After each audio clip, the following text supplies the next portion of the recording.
She's all right. Sally, you're probably going, oh my gosh, she's too numbnuts. What are they doing? Okay, so for those of you who I haven't met, I'm Brigid Rich, and I am licensed here in North Carolina at and go to. I'm a little tongue tied now. I just took her picture, by the way, Yeah, from behind the so, camera. Work out of the Hendersonville office, and I recently got my South Carolina license because I've moved to South Carolina. We were living here. My husband took another job in Anderson, South Carolina, and so we moved down there. And so that's why I got my license, because that's now home for me. Even though like my sphere is still up here, I'm working on my stuff down there. But it's kind of like you got to rebuild a sphere. You got to rebuild those connections. So, so if you're not familiar where Anderson is located, just think of the lakes, Hartwell, Kiwi. Those are the closest. Jocassee, you can get there, but it's a little bit further of a hike. There's not much that's being sold on Jocassee. It's like people hold on to that, it seems. But southwest of Greenville along the 85 corridor is basically where we're talking about. I live about a little over 20 miles from the Georgia state line. So, so that's kind of why I got my South Carolina license.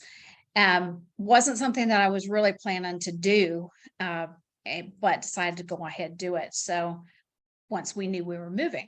So in South Carolina, there are different types of licenses. And unlike North Carolina, where we just have the broker license, there you have a salesperson's license, a broker license, you got a property manager license, and then there's the broker in charge and the property manager in charge.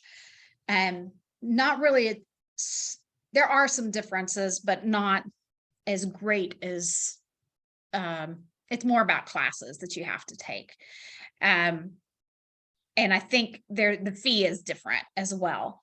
So a salesperson, their age requirements, there's education requirements for all these different levels. So if you want to be a broker, which is what I did, I chose to be a broker, and you have to be 21 years of age or older, and you have to have 3 years experience. So for those North Carolina residents who, no, and did I mute myself? No, I did not. Sorry about that. Had something flashed up on the screen. Sorry. So like Sayla, you haven't had your broker's license for 3 years yet. So you would not be able to get your broker's license there. You would have to do a salesperson's license.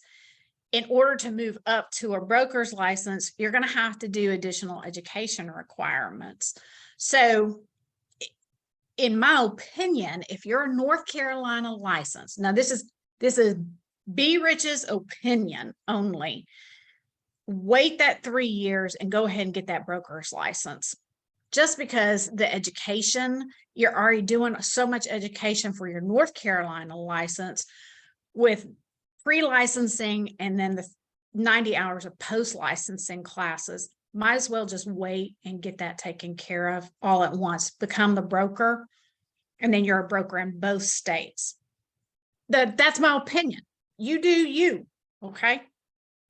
So on the SCREC or website, they talk about the different types of licenses. So look at that as well.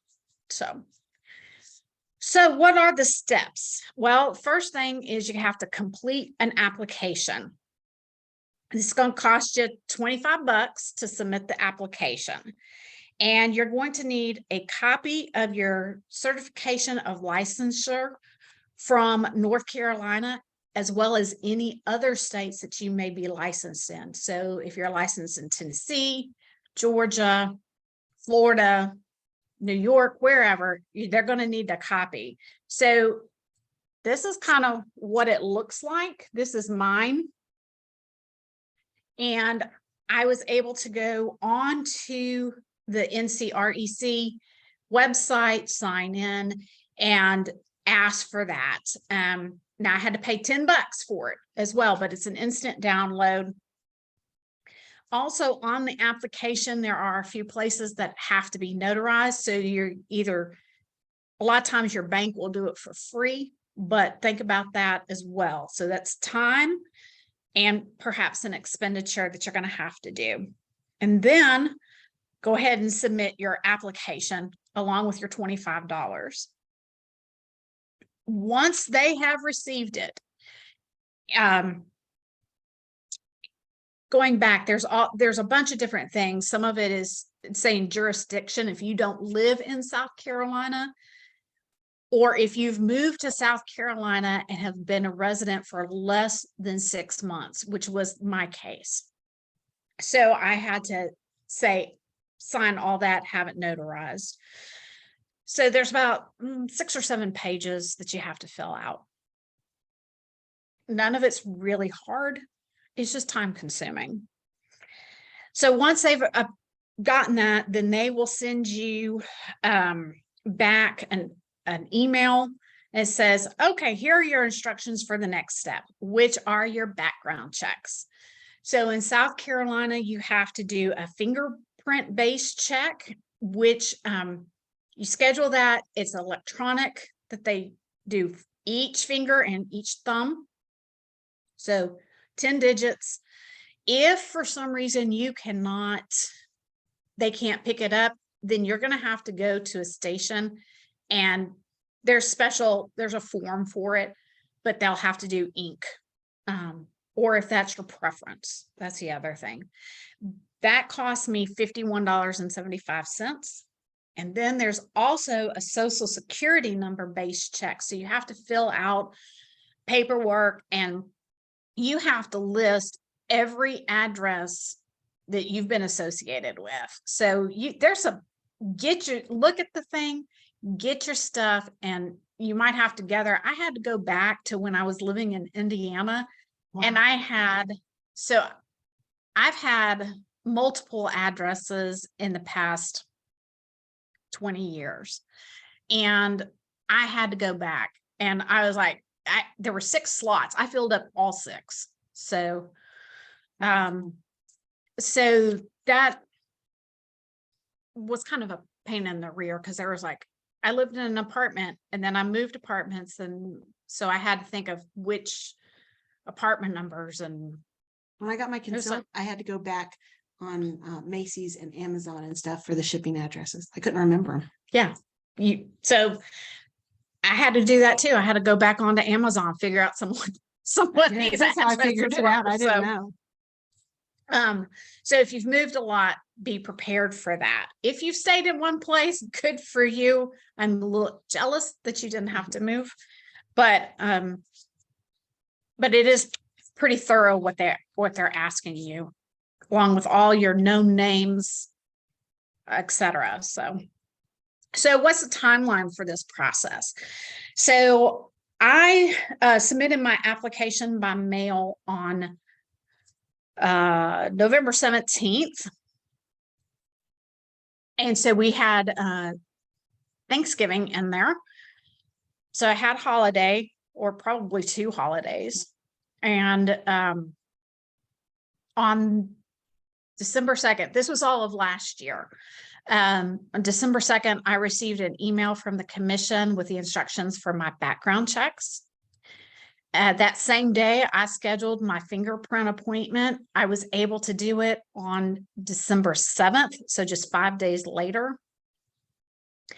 Because I had to gather some information, I did not submit my Social Security check until the next day, the 3rd.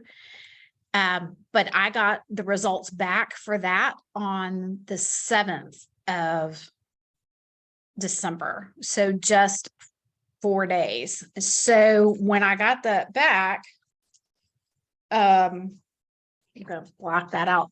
That's what it looked like. And it gives you, you're basically good or not good on it. So, of course, you don't get your fingerprint.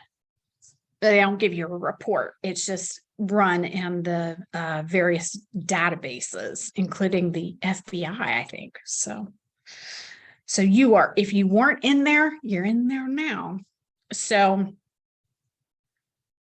so all those results then have to get sent by the various, whoever takes them, they send them directly to the commission. You don't have to submit those.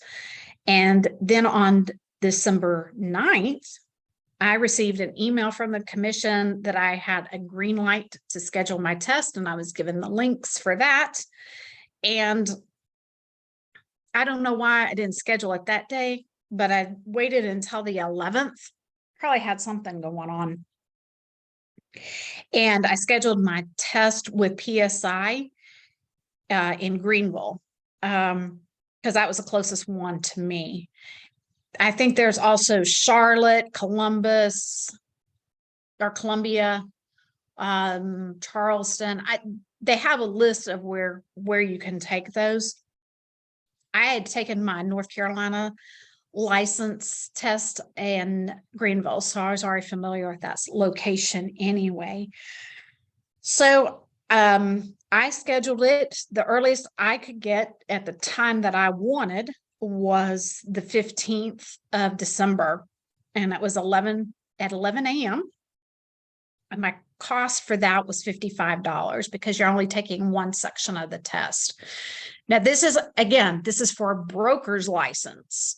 So salesperson, you probably just have to take one as well, because you already have passed the national test. And just like North Carolina, if you pass or fail, you know instantaneously. If you have failed, they will, from what I understand, they will let you know which sections you failed and what you need to study. So it's more general ideas, general concepts. You don't get a copy of the question and the correct answer. They never give you any of the questions to take with you. If you pass, then they've already taken your photo and they will give you one of these. This is pass, and as you see, it says void on there. That's because it's watermarked and you cannot make a photocopy of it. This was just from my own records. And then they give you a blank one of these. Now, mine's filled out, but this is the actual application for your license.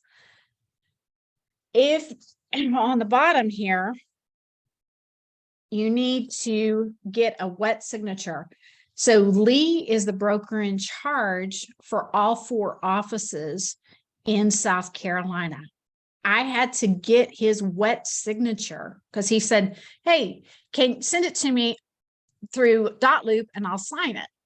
Well, you can't do that because of the watermark. So you'll have to catch Lee and have him actually sign it. The other piece of information right here in this center section, which you probably can't read on through the screen, but you need to know which office you're going to join when you fill this out. So unlike North Carolina, where you can just apply, get your license, and then decide, you need to know right from the get-go. So if you're planning to stay with RE/MAX for your South Carolina, then you need RE/MAX results. Let me clarify that. You need to know if you're going to go to Greenville, Easley, Clemson, or Travelers Rest. Because Clemson is the closest to my house, that made the most sense for me to work in that market. So, so I am with the Clemson office down there as well. So the cost for this is $125 for a broker's license. Now this is your first initial issuance of your license. It's $125 for the broker, $50 for a salesperson. Now that is good for 2 years. So they renew July 1 every year. So when I renew, I will have to pay it by like June 30th, and my fee will be $55 in 2024, even though I actually got my license in 2023. So I have a year and a half, basically. It's not prorated, just like North Carolina. And $45 for the salesperson's license is what that every 2 years. Now, that's subject to change, always subject to change, but that's what it is right now. So some other requirements that you just need to think about, and we'll get into the nitty-gritty of some other stuff in a moment, but is CE is different there than it is here. Because your license renews every 2 years and not every year, like in North Carolina, we have 8 hours of CE that we have to do, 4 of which is mandatory, gen up or BIC up if you're BIC eligible. In South Carolina, your CE is for every 2-year cycle, you need to take 10 hours of CE, which includes 4 hours of the core course. So I was looking at what's offered at the Western Upstate Board, and there's one on, it's called Disclose, When in Doubt, Disclose, and that's a core course worth 4 hours. So the rest are electives. So you can also, if you're getting your the NAR ethics, that can count towards those account towards that as well, just like it can in North Carolina. So just be aware of those things. So now property managers have a little bit different course. So because I only sell real estate and I'm not a property manager, I'm not addressing that. But you can go on to the South Carolina Real Estate Commission website and you can look at that, and it can give you some more information. Okay, so now we're getting into some nitty gritty. I've given you kind of the basics of, what the steps were. Now, this is what I did to prepare. So this is Be Rich. What did I do? And you passed your first time. And I passed first time. Now, I am a little bit of an over preparer. I will be honest. I want to make sure if I'm going to do something, I want to do it once and I want to do it well. And so I have a tendency to maybe over prepare, but I know that Lee always says, oh, you can pass your South Carolina test without even passing. Well, not necessarily so.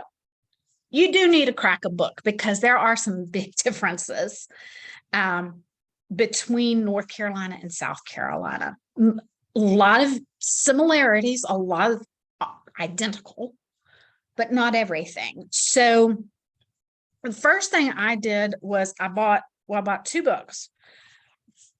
I'm going to go with the second one first. Okay. This one I bought off Amazon.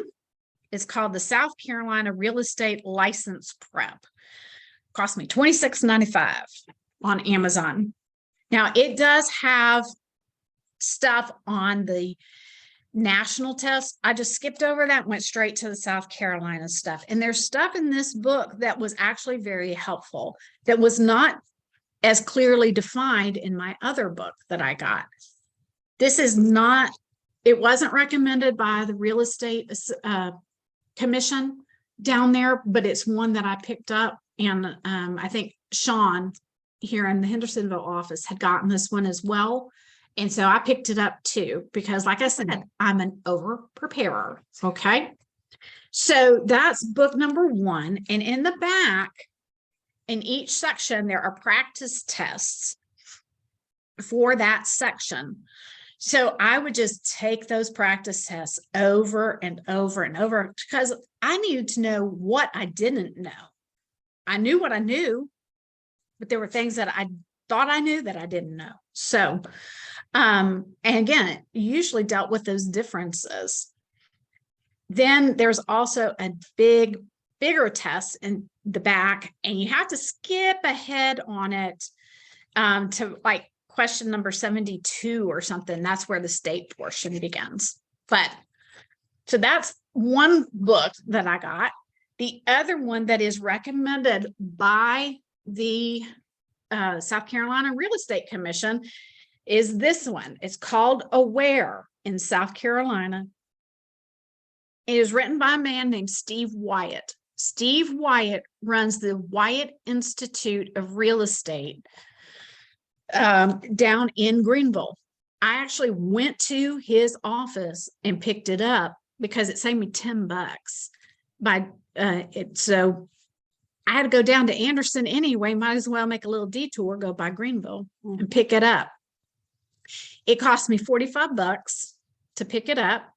And then I got to talk to Steve himself, and he gave me a lot of good information. So sometimes you go down there, you can pick up additional tidbits of information.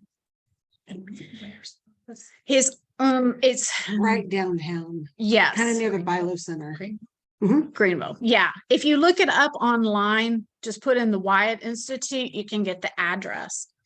And he has put together this, and again, probably, can you read that at all, Salem?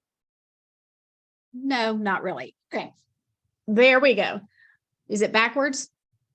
It's a supplemental study guide, and those highlights are his.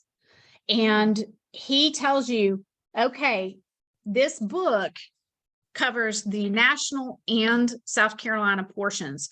If you already have your license, here's where you need to study. This refers to all the South Carolina stuff.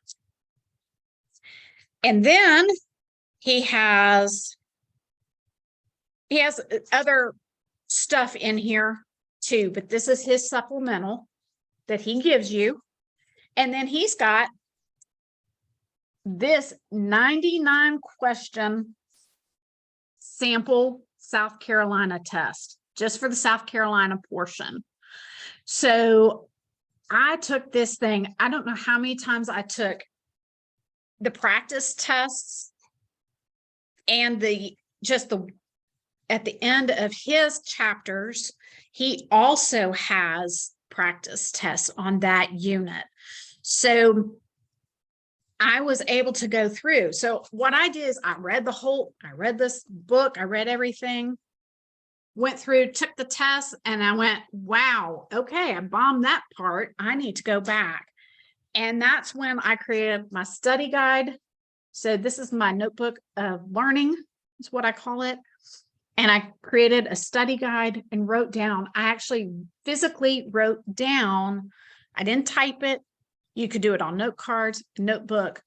But I've always read that to retain something, handwrite it, don't type it, because it helps you retain that knowledge. Also, use blue pen. Blue pen helps you retain better than any other color. So weird little tidbits that I've picked up through the years. Okay. So that's what I did. Practice tests, notes, review till you understand, because there's some real differences between the two states. And so example, and this was a question that I actually had on the broker's test, was the single family residence is 1,500 square feet. It is managed by XYZ Management Company. It has been assessed at $225,000. Now, these rates are different, and I'm kind of paraphrasing here. What is the expected tax rate? Here are the millage rates. Okay, great. So I went through on the test, figured it out, like, okay, take that, multiply it by 4%, because you take your assessed rate, multiply it by 4% tax rate, and then apply your millage rates times the millage rates. Here's what it is. Correct answer was on the test. I went back because I'm anal retentive and reviewed every single question. I read that again and I went, wait a minute. It's a single family residence being managed with a property management company. This isn't somebody's primary residence, which will be a 4% tax rate. This is an investment property. It's at a 6% tax rate. And so I had to go back through and redo it. So they will do things like that to trip you up. But there's one difference. They have different tax rates depending on the different type of property it is. And so you have to know that. They also asked me a question about rollback taxes. What's a rollback tax? Now, I'd read it. I couldn't recall any of that on the test. I got it wrong.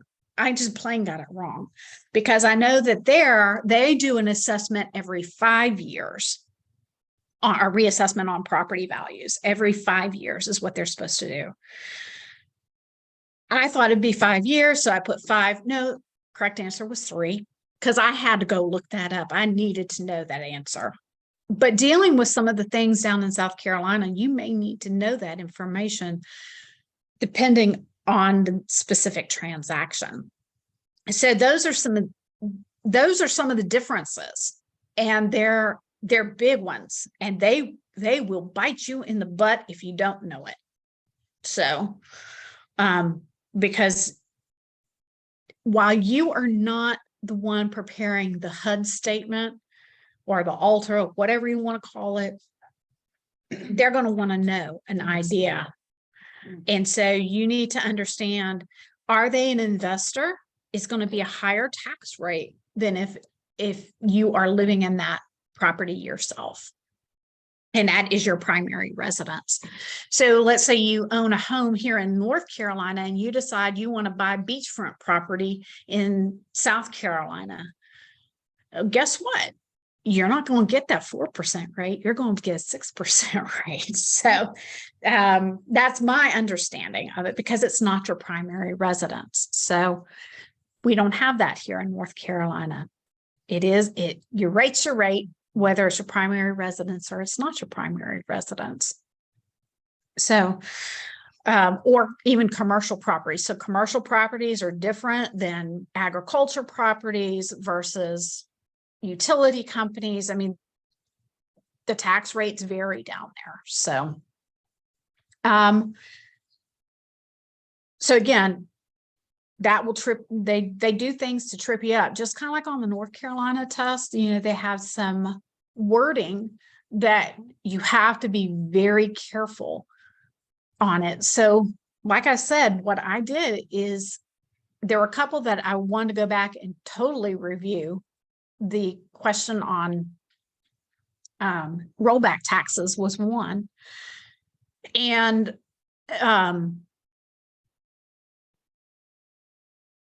but I went and I had enough time that I could go back and retake the whole test.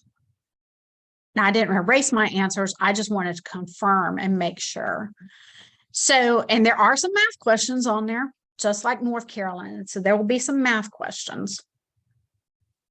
When you actually take the test, the salesperson has 40 questions, and you have 80 minutes to take that test. You have to have 28 correct in order to pass the exam. On the broker test, there are 50 questions. Again, you have 80 minutes, and you have to have 36 to pass. 36 correct. So, you're like, Wacom is 14. I only need a 72 to pass, 72% to pass. Well, if you don't know your stuff, it's easy to get tripped up and to miss it. So doesn't mean you can't retake it, but it's going to cost you another $55 too. So again, it depends on your style and how quickly you take tests. Again, some of them were just super easy questions because I'd already done it with North Carolina. It was something I was already practicing. So I knew the question, knew it. There were others that are just a little more thought-provoking, just like the management company, single family residence. You got to be careful about those words in there. So again, go back, review those questions, make sure you've read them correctly. So it took me in total about an hour, maybe a little over an hour and that was taking it twice. It didn't take very long. I was like, man, breeze through that sucker quick.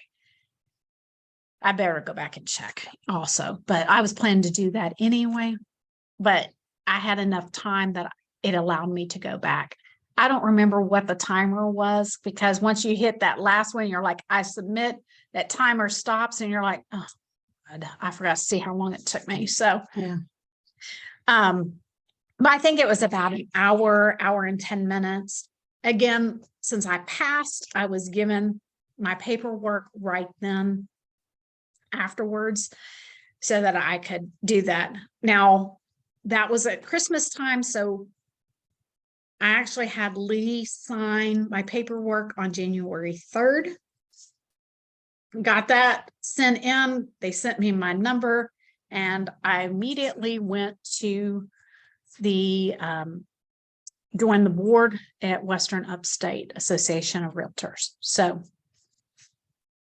that's kind of it in a nutshell. Any questions so far? Because I've So how many different MLSs are there? So there's the Greenville and there's Western Upstate. Now those would be the two prominent ones that we would want to be in. I have just joined Western Upstate because they all start costing money. Mm-hmm. And, when you don't have any flow coming in, it's hard to get that flow going out. So, because I'm in process, like I said, of building down there. So Western Upstate does it have the same listings that the Greenville one was? Do you see them overlapping at all? Or there might be, I don't know, because I'm not in the Greenville MLS. Question was if I see any overlapping. There could be some. There are some people who will. Here's the other thing. You could have a Western Upstate being the listing, but their office is in Greenville. They're also with the Greenville office and they use Greenville Supra boxes. So you have to have that access to those. So when you join a board, they will give you that information. So knowing which area you're going to be in more would probably be better. So Western Upstate, I've seen things in Travelers Rest. I've seen things down by Simpsonville, Easley, Pickens, but I've also seen some stuff from Georgia and the Western Upstate. So I guess there is some crossover, and just because it crosses over the state line now, because I'm not licensed in Georgia, I can't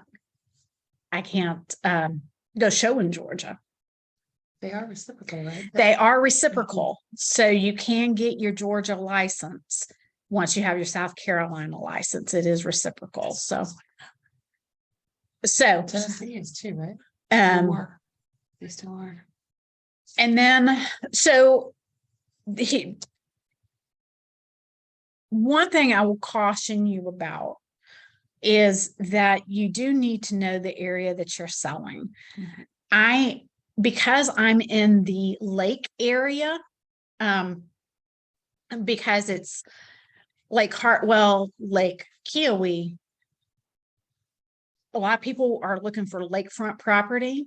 And if you have a buyer who's looking for lakefront property and you don't know, and they want a dock at their property, you need to figure out some things about that. And there's some nuances. Who do you go to find out? Is it grandfathered in? Will it carry over? Because just because there's a dock there now, doesn't mean that the dock can stay there once the property transfers to a new owner. Ooh, So, that would not be cool. so those are things that again, those nuances. My son goes to school in Boone. I used to live here in the mountains. Boone's in the mountains. I would not sell Boone whatsoever because it's a totally different area. It's a different market. Even if I was part of their MLS, their association up there, I don't know that area well enough to go up there and sell, nor would I go sell on the coast of North Carolina or South Carolina. Am I licensed to do so? Absolutely. Do I know enough about coastal management and some of those laws? And there's no questions on the test about that for the South Carolina. I'm like, no way, I wouldn't touch that with a 10-foot pole. Because remember, we're here to serve our clients. And if we are guessing at things or we don't know the answers, are we best serving our clients? So think about some of the ethics training that you've had as well to make sure that you're able to fully provide the service that your client or customer is expecting from you. So if you get called to the commission, they're going to ask you. And yeah, what Christy just said is if you get called to the commission, they're going to ask you those kind of questions. So I just caution you to make sure that you are fully equipped to get a thorough understanding of the area that you are selling. Mm-hmm. So, Mm-hmm. So any other questions on that part of it? Any questions? Here's a little something that was surprised me. I was talking to John Vosberg in my office down in South Carolina, the Clemson office. And he said, oh man, had the first time that I had a property for well and septic. And I just looked at him. I'm like, now I'm living in the city of Anderson, so I have city water and city sewer. So he said that, and I just looked at him and I went, okay. And it was a big deal for him. And I'm like, okay. And I've only sold maybe 1 or 2 properties that had city water and city septic or city sewer. You know, everything else has been well and septic. And when I told him that, he just went, what? So they're more used to city water and city sewer, or county water and county sewer. And so it's an anomaly to have well and septic. So those, again, just those differences in the areas that you're selling.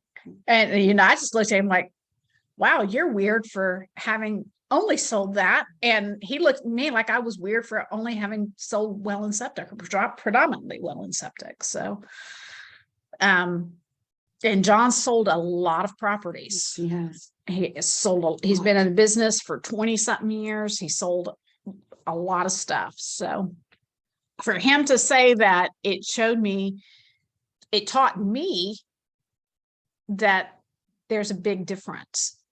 And until you get into it, you don't know that. So now, what are you seeing with differences in due diligence? So due diligence is done totally different there. There is a clause for due diligence. Due diligence is not paid up front like it is here. Due diligence is if you decide that you're going to pull out of the contract before the end of the due diligence period, that's when you pay the due diligence. There's no teeth there. John and I have talked about that too. And, sometimes it's hard to get that buyer to pay that fee that they've said that they would in that legal contract. Mhm. So, I haven't dealt with that yet myself. So, but there'll be a time, and either South Carolina will change their license law or change their contract law. So it changes it, or contracts, I should say, not law, but contracts.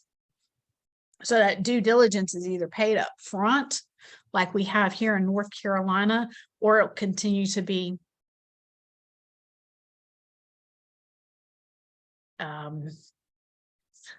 a unique problem to solve. Mhm. There we go. That's the best way to put that. So I know when I bought my house, Linda Ballard actually helped me down in South Carolina out of the Easley office. And she said, oh, let's just do $500. Now, the market was real hot still. It hadn't begun its softening. So things are going to change. But I know that John was telling me about one that he had done, and they had no due diligence. And so it's going to run the gamut just like it does here. So again, know what your market is and what's standard, or what is more of the expectation in your market area. So also their forms are changing March 20th. So if you're planning to look ahead, I know that all the forms are currently in dot loop, and there's going to be 2 new forms.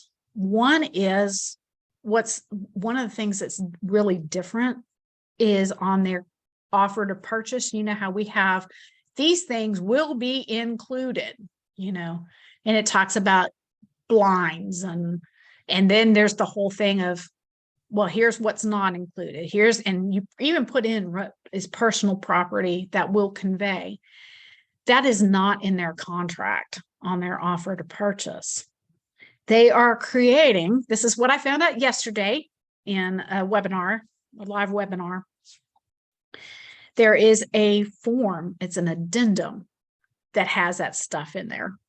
And it's not required that addendum be done.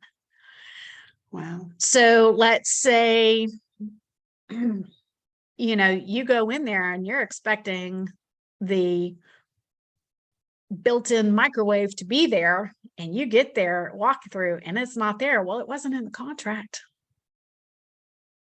Doesn't sound good. Yeah, it doesn't sound right. I'm like, why did y'all create an addendum? Why didn't you just put it in the DECOM paperwork for an offer to purchase? But they didn't ask my opinion. You need to get on the board. So it just would have simplified things, I thought, instead of creating another form. Who wants to sign another form? Nobody. No buyer, no seller. I don't want to sign another form. But that's what it is. So there are differences in their forms. Their offer to purchase on a home is 8 pages. Oh, that's nice. 8 pages. So compared to our 16.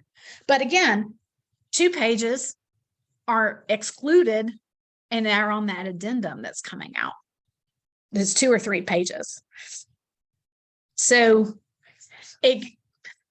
Christina just said it makes no sense. So, but that's our North Carolina way of thinking. They're becoming a little more like North Carolina in their forms. It's just taking them a little bit longer, I think. If you go in at this point with a buyer, you just tell them to assume not everything's going to stay unless you're. You better put it in the contract. Put in the addendum. Yeah, but the addendum isn't, there is no Doesn't exist addendum right now. So in fact, it didn't, as of yesterday, it did not even have a number. No. So, and then,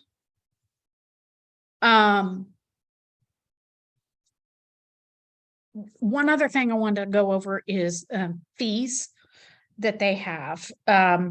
So I've already told, well, I'll tell you in a moment. So I joined the Western Upstate Association of Realtors. So because I'm already here and this is my primary board and I pay through, my national association dues through the Hendersonville board, I didn't have to pay those again, but I did have to pay local and state dues. So the annual local dues are $120. The annual state dues are $140. So you'll have to pay those every year. There is a new South Carolina Realtor new member fee of $25 that you have to pay. A one-time Supra activation fee, even though I already have Supra, I have to get a key for there, $50. You can use the same app and you can add your key in and you can toggle between the two when you're in the app.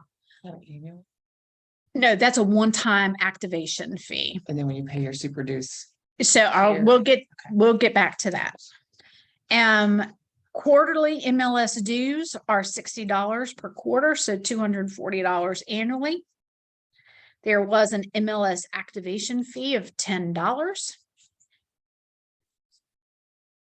And then instead of billing your Supra fee quarterly, like we have it here, they bill theirs monthly.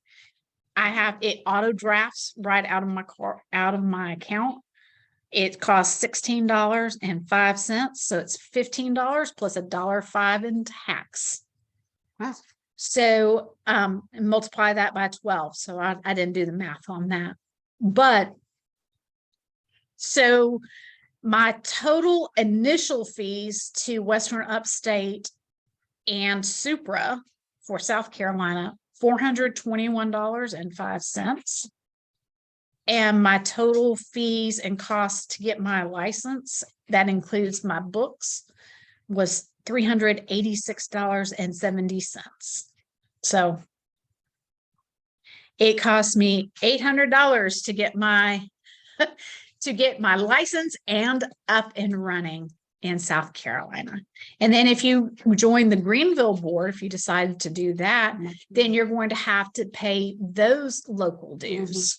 So they would be the tertiary, I think is what it would be called. I think that's what you call the third one, isn't it? I think so. Tertiary board, or whoever becomes your tertiary, you have to pay their local board. And then you might have to do, I think your lockbox, the Supra, you can use one. If your primary is Greenville, then you use that, and then you get the Western Upstate and vice versa. I have that information and I haven't shown anything in Greenville yet, so I haven't gotten a Greenville box. So I need to do that. You're paying your annual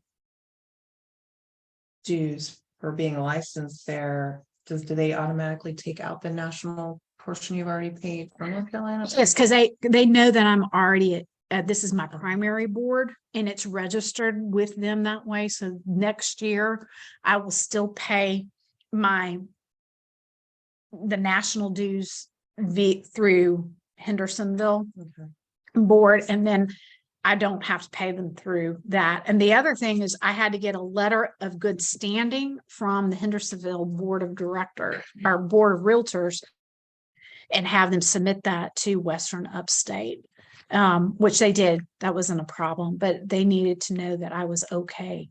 So, okay. And that I was all up to date on my dues. So. Any questions, you guys? You stop recording. Yeah. Sayla, did you have any, or Jared, do y'all have any questions? We're going to stop recording, and then I'll kind of say some other stuff. Okay, so don't get off. I'm just going to stop the recording. Where do I do that? There it is. Okay, stop recording. Can you guys